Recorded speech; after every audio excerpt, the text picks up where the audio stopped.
Tonight, when the sun goes down, you're going to flip a switch. Light will flood the room and you won't think twice about it. But for 99.9% of human history, that switch didn't exist. When the sun set, the world went dark, and what happened next shaped nearly everything about you. Not the darkness itself, what you did inside it. You assume your ancient ancestors collapsed into sleep the moment the sky turned black. That's the tidy version, the one that makes sense from a modern perspective, where night means rest and rest means unconsciousness until morning. But that version's wrong, and the research that dismantled it changed how scientists think about the human mind entirely. Anthropologist Jerome Siegel spent years studying the Hadza of Tanzania, one of the last remaining hunter-gatherer communities on Earth, living in conditions remarkably close to those of your ancestors. He wasn't looking for dramatic discoveries. He was simply trying to answer a basic question. How do people actually sleep when there is no artificial light? What he found shocked him. The Hadza didn't fall asleep at sunset. They stayed awake on average for more than 3 hours after darkness fell. They slept in 2 phases, not one continuous block. And their deepest, most important sleep didn't arrive until the temperature outside hit its lowest point, somewhere in the early hours of the morning. Your ancestors weren't racing the dark. They were living inside it. So what were they doing in those 3 hours? The fire was the answer. Always the fire. Anthropologist Richard Wrangham has argued for decades that fire didn't just change what humans ate, it changed who humans became. Controlled fire use goes back at least 400,000 years, possibly further. And the fire at night wasn't just warmth. It wasn't just protection from predators.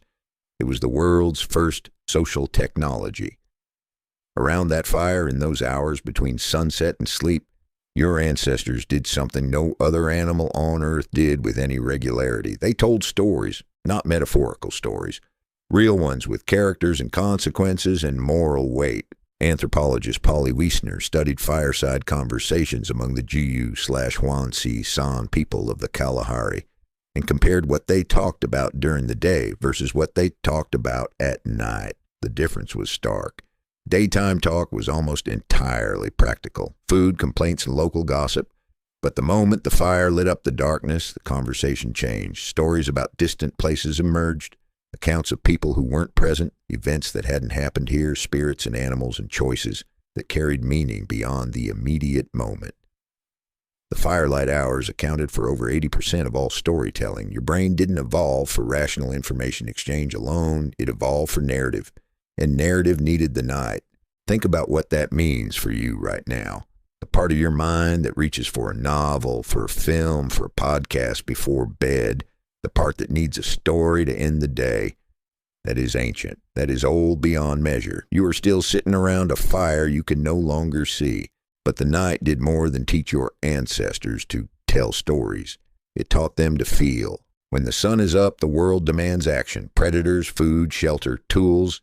Everything is a task. The daytime brain runs on urgency. But firelight, researchers now understand, triggers a fundamentally different neurological state. The warm, flickering light sits in a specific wavelength range that your visual cortex processes differently from flat white light. It creates movement without threat, warmth without heat. It lowers cortisol. It deepens social bonding. Neuroscientist Marco Cappelletti has studied how low, flickering light changes attentional focus, shifting the brain from task-oriented processing toward what researchers call the default mode network, the same network that activates during memory consolidation, empathy, creativity, and dreaming. You weren't built for productivity at night. You were built for reflection, and you weren't alone. One of the quieter revelations in modern anthropology is how densely social those nighttime hours were. Your ancestors didn't retreat into individual tents. The concept of sleeping alone, truly alone in a sealed, dark room, would have been unthinkable, even terrifying to a human for almost all of history. Sleep historian Roger E. Kirch, whose research spans centuries of historical documents, found consistent evidence that pre-industrial humans across cultures slept in groups, families, whole communities. Body heat, shared, was survival. But more than survival, It was regulation. Co-sleeping and proximity during rest, calibrated breathing, heart rate, and even emotional tone across individuals. Your nervous system was designed to sense other people nearby in the dark. When it can't, something in it registers the absence, that low restlessness you feel in an empty house at night. That is millions of years of wiring looking for a signal that never comes. What did they feel, your ancestors, lying there in the dark between their first and second sleep? Roger Ekirch found records of a practice so widespread across pre-industrial Europe, and beyond that, it had its own name. It was called the watch, or the first watch. The period between the two sleeps, sometimes an hour, sometimes two, was treated not as insomnia, not as failure, but as a liminal gift. People prayed in it. They thought through problems. They visited neighbors. They had sex. They interpreted the dreams they had just woken from while those dreams were still vivid and warm. It was considered the most honest part of the day, the hour when the mask was down, when language came slowly and thoughts arrived from somewhere deeper than the waking mind usually reached. Then artificial light arrived. The industrialized world declared that gap a malfunction. Doctors began treating it as a sleep disorder, and within 2 generations, most people in the developed world had forgotten it had ever existed. You may have woken at 2 a.m. and lain there wondering what was wrong with you. There was nothing wrong with you. You were simply waking into an ancient hour that your world no longer knows what to do with. The night also held something your ancestors understood viscerally in a way you have largely lost: scale. Before electricity, the Milky Way was visible everywhere on Earth, every clear night.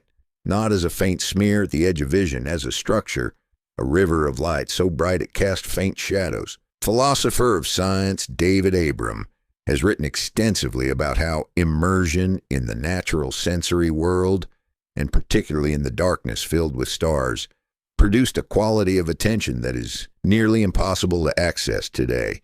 Your ancestors could not look up without feeling small, without feeling located inside something vast.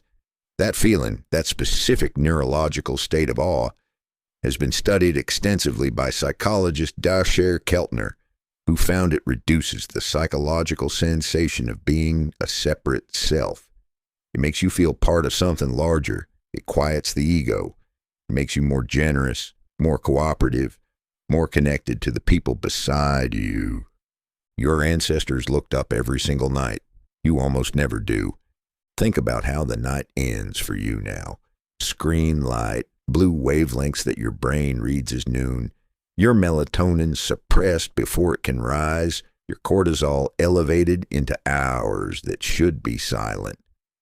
Jerome Siegel's research on the Hadza found that they fell into their deepest sleep exactly as the air hit its coldest. A biological synchronization with the environment so precise it seems almost designed. Your body still tries to find that timing. You can feel it as a kind of heaviness that arrives not by clock, but by temperature, by quiet, by darkness.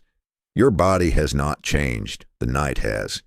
Here's what the research is quietly pointing toward: the things you call modern struggles.